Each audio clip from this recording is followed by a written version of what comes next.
And then about 5 years ago, I saw a video of a beautiful pole dancer in a pole competition. And I'd never seen anything like it, and it looked so beautiful, and I thought, I really wish I could do that. And then I saw an advertisement pop up to take pole dancing lessons, and so I just started studying, and then I started entering pole fitness competitions.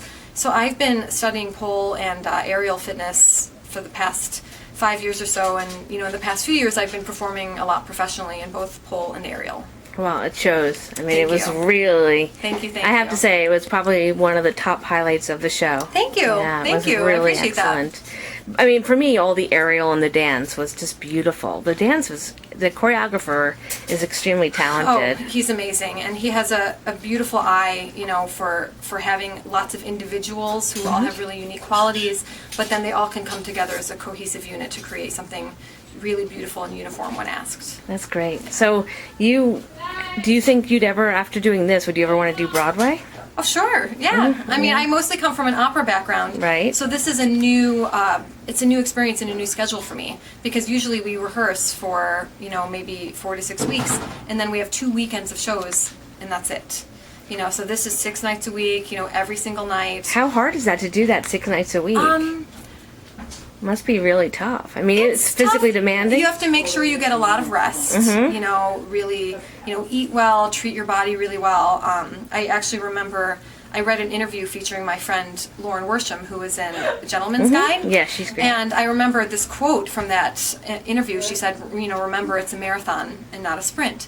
So I just try to remind myself, every day I just come to the theater, and it takes me a couple hours to get into all that crazy makeup and set my costumes and everything, so that really gets me in the zone and prepares me for what I'm going to do, and I just take it easy and enjoy myself every night. It's really It must be a lot of fun. It's so fun. This is the most fun I've ever had on stage, the funnest role I've ever gotten to do, and it's really fun to sort of get to combine my passions.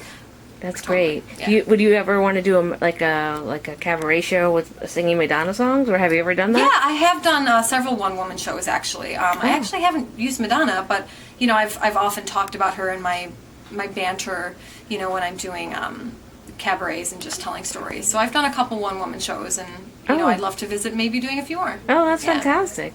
When were they? I wish I would have known about them. They were actually not here in New York. Oh. They were with the West Michigan Symphony. They have a series where they have cabaret artists, and a friend of mine who I actually went to high school with became a director there and asked me to create a show, and I'm sort of not always the greatest self-starter, but when someone says, hey, here's the date, here's the venue, show up with the show, Yes. that I can do. So I've created a couple, and they've been really fun and successful, so maybe I'll do more. Oh, that's fantastic.